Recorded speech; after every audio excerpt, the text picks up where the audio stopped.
Nistula, starting with you, your thoughts. What's going to be your key takeaway for this election, or what is perhaps the one factor that would change it? The Satta Bazaar is actually saying the Congress will get less than 19 seats. There are 13 to 15 seats for the Congress. The JDU is supposed to have a far better strike rate than 2020. Yeah. See, from the beginning, and I went to Bihar quite early on, even before the seat adjustment had been announced, and I'd spent some time there. I spoke to women voters and certain groups which were very crucial to different alliances, different parties. And the one thing that I found was that it was Nitish Kumar who was the fulcrum of this election. You see, his health, his ill health, whether or not this is going to be his last election, whether his supporters and the electorate in Bihar is in a mood to give him a good, rousing farewell or consign him to history. That was the question that is to be decided by this election, because he initiated a conversation, political conversation in 2005. He became the balancing factor between socialism and Hindutva in Bihar, and that conversation has continued. This is the last election of that conversation. I feel that beyond this, whatever that Nitish had been talking about, of getting over Jungle Raj, etc., that conversation ends now. You'll have to go beyond. The parties that will be competing in 2030 will have to go beyond that. So Nitish Kumar was both, as I said, the meta narrative and the subtext of this election. Nitish Kumar. Nalin Babu, agree, disagree? So one of the things that has been very unusual for me in tracking this election has been that when we look at our readership metrics, in this election, unlike others, there's been very little readership interest. That to me is surprising, because it kind of, when that happens, it tells you that a lot of people are expecting more of the same.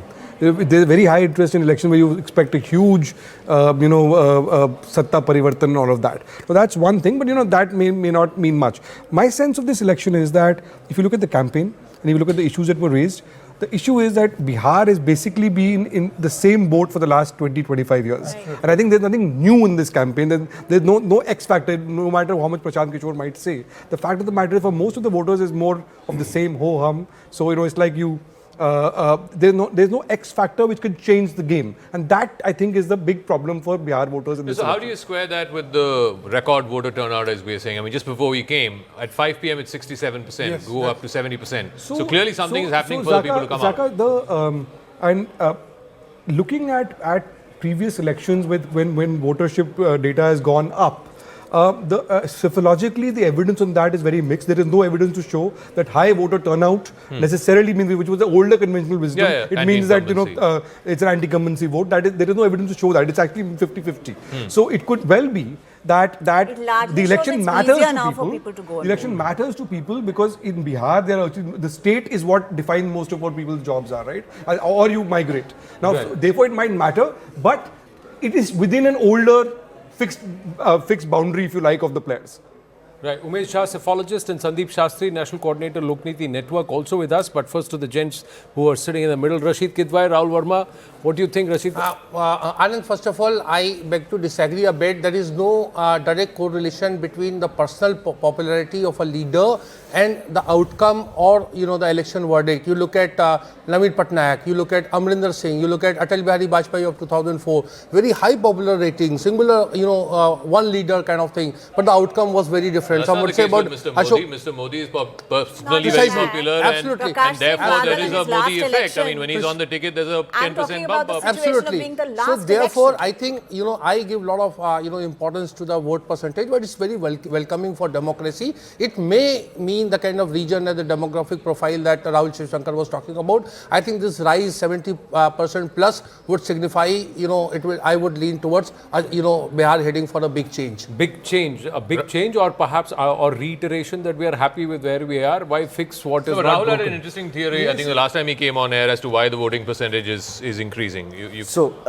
let me make 3 points. One, I think this is a historical turnout, right? So is it? Yeah, because look at the data. If it 65 itself is highest ever, and what you are also going to see is greater. So the second phase always in Bihar for last 5 elections had higher turnout, right? And so you will always also have greater turnout gap between men and women. So women are likely to turn out more.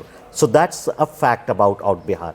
Now, I think where I agree with Nistula, in some ways, see, what is unique about this election, that this election is going to mark a historical closure to 35 years of politics of Lalu and Nitish, right? And in that sense, what might be happening is basically what Rahul Shivshankar said, is mobilization from both angles. So it's largely, again, a not illusion, statistical effect, but also, I think, a mobilization effect where... But in this case, what happens is this time around, Nitish Babu has been at the forefront along with PM Modi as far as the NDA campaign is concerned. But Laluji has become a small side effect amidst when Tejasvi has been projected. Also, Anand, don't forget, Laluji was in jail, incarcerated. So it was Tejasvi's campaign even last time. I just feel that here, there has been obviously some amount of traction in the messaging. There are people, and PK and the number of people that he attracted tells you that there is space for an alternative narrative. Now, whether these people trust Tejasvi Yadav, Rahul Gandhi, that combination to be the change,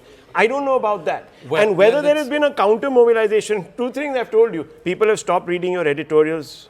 They have come out there and they are voting. Number two, all the trains. He didn't need you to say that on TV, man. I'm just kidding. All the trains.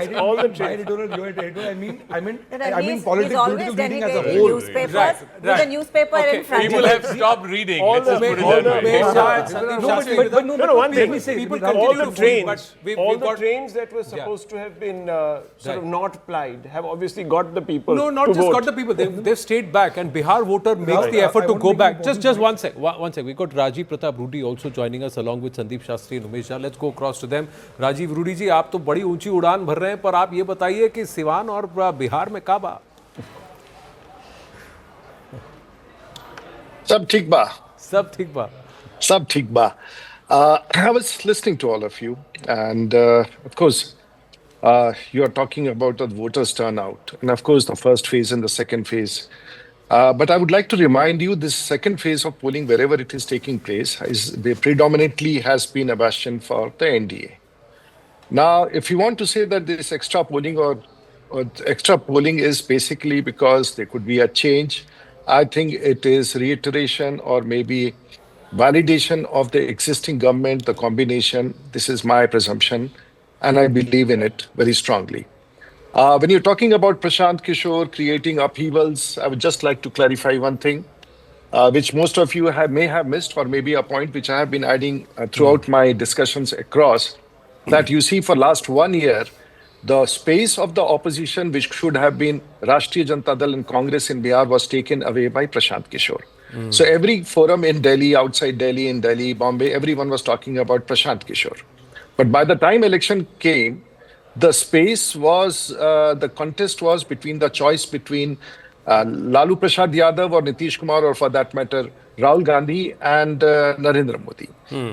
The political space which should have been there with Prashant Kishore was diminished because he did not contest elections. He does not have a caste vote bank. He was talking of replacing the entire government, and throughout his campaign, he was talking against BJP and the NDA. He never talked about RJD.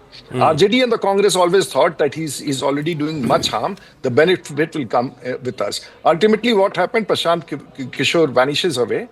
He doesn't exist in the contest today, apart from default where he is there. And the Congress and the RJD, which should have had the space of the opposition, is gone.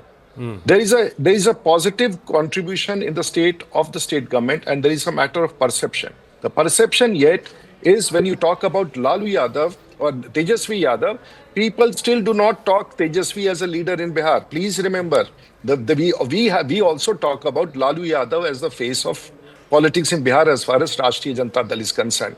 So all this, if you can analyze, will ultimately conclude to a point that there is a complete positive voting or a positive voting for the NDA, which I can perceive.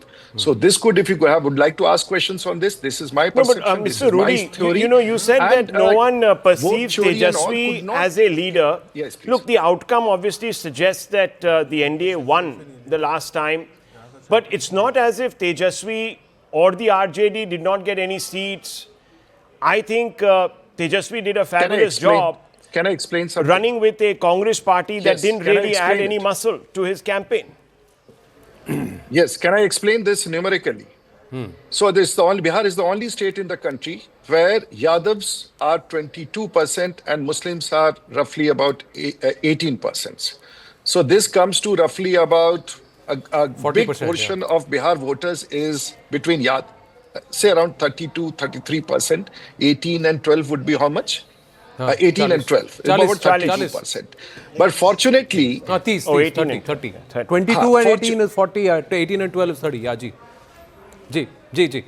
18 and 12. I'm sorry, I've got the figures. 18 and 12. Now, please remember, there are 70 seats in Bihar where the concentration of Yadavs and Muslims are there, which will even if Tejasvi would not have moved out of his house, he would have got these 65 to 70 seats every time.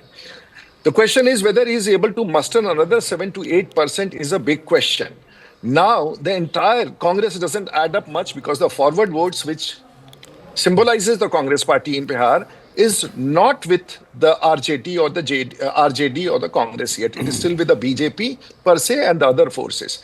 So if you all have to analyze it this way, you can have different logic to say that your entire argument for last 2-3 days, or all the journalists are saying, large turnout against the government, people. No one. I think it's completely wrong. No, dekhiye sir, Or maybe 2005, I thought so. 2005 when Nitish Babu came, Zaka was putting out the numbers, 40% voting, very little voting when Nitish Babu came when Sarkar palta. So the voter did not come out to vote for RJD.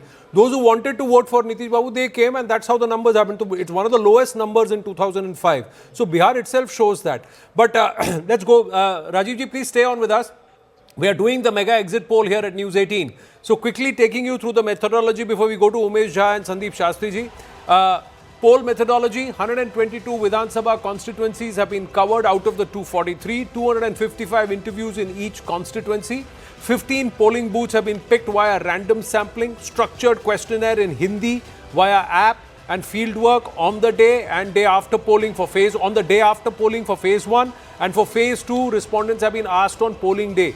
Every interview has been geotagged for authenticity. So that's how this exit poll is going to be done, being done. We will have the numbers trickling in about 15 minutes, basis phase 1, and then phase 2, the consolidated numbers by about 7:30.